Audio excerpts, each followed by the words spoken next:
Do you find yourself asking certain children to please sit still over and over again? Or at the very least, are you internally begging them to stop fidgeting? There's no doubt that fidgeting can be distracting, but too often it's seen as misbehaving. Many a child has been moved up or down on those abominable behavior charts and unable to comply with the teacher's wishes, made to feel like a failure at the ripe old age of 3, 4, or 5. And that should never be the case. Nor should it be the case that a child gets coded as having attention issues or labeled as having ADHD simply because he or she can't sit still in school. In other words, because he or she is a child. The thing is, children in general are not meant to sit still, but for some, sitting still is simply impossible. I know because I'm a grade A fidgeter. At the movies, I'm the one crossing and uncrossing my legs. At home in the evenings, if I were required to stay in one position on the couch, I'd probably scream. At airports waiting to board a plane, I'm the one swaying back and forth. Occupational therapist Angela Hanscom believes that children simply don't move enough anymore, and that's why they're fidgeting more than ever. That lack of movement, she says, has resulted in children having underdeveloped balance systems and strength. She writes, children are going to class with bodies that are less prepared to learn than ever before. With sensory systems not quite working right, they are asked to sit and pay attention.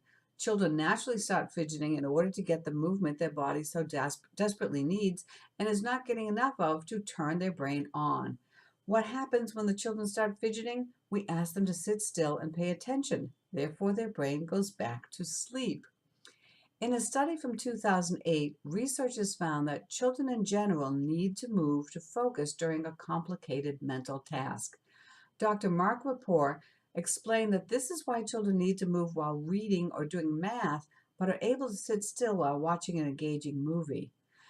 Of course, there will be some fidgeters in your class for whom attention disorders are an issue. A 2015 study reported that for these children, hyperactive movements like moving and spinning in the chair meant better performance on tasks requiring concentration.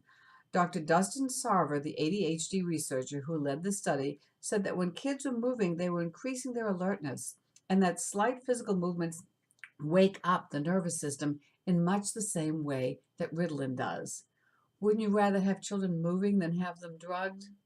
According to Dr. Sarver, when we tell a kid, sit down, don't move, stop tapping, stop bouncing, the child is spending all his mental energy concentrating on that rule, and that doesn't allow him to concentrate on whatever task we're asking him to do.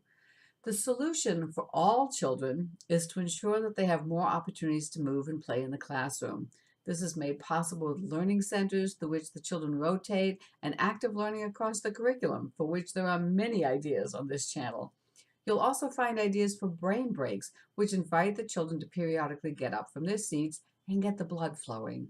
And recess must take place at least once a day for every single child. It should never be skipped for any reason or withheld as punishment.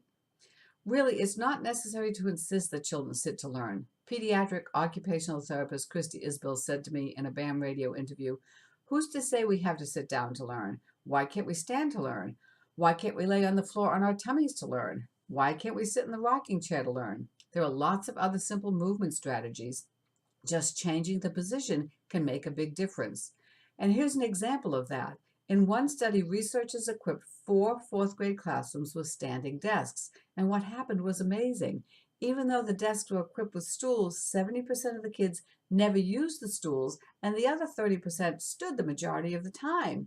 The end result?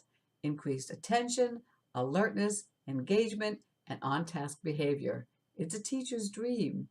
Of course, standing desks are expensive, but that doesn't mean you can't allow the children to stand as needed. We know for a fact that sitting increases fatigue, reduces concentration, and results in more disruptive behavior. So why would we want them to sit still? Here's a list that I've compiled with other recommendations from teachers. Sitting on balance balls or beanbag chairs.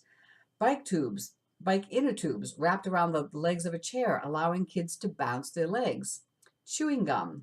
One teacher recently told me this was the only solution for a child who was constantly putting things in his mouth. She received permission from his parents, and the problem was solved.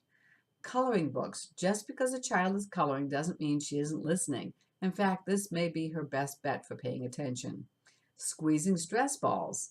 Fidget spinners. Some educators hate them, some love them.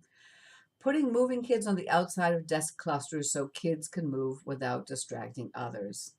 Because a lot of seating alternatives are found in therapy catalogs, they can be pretty expensive.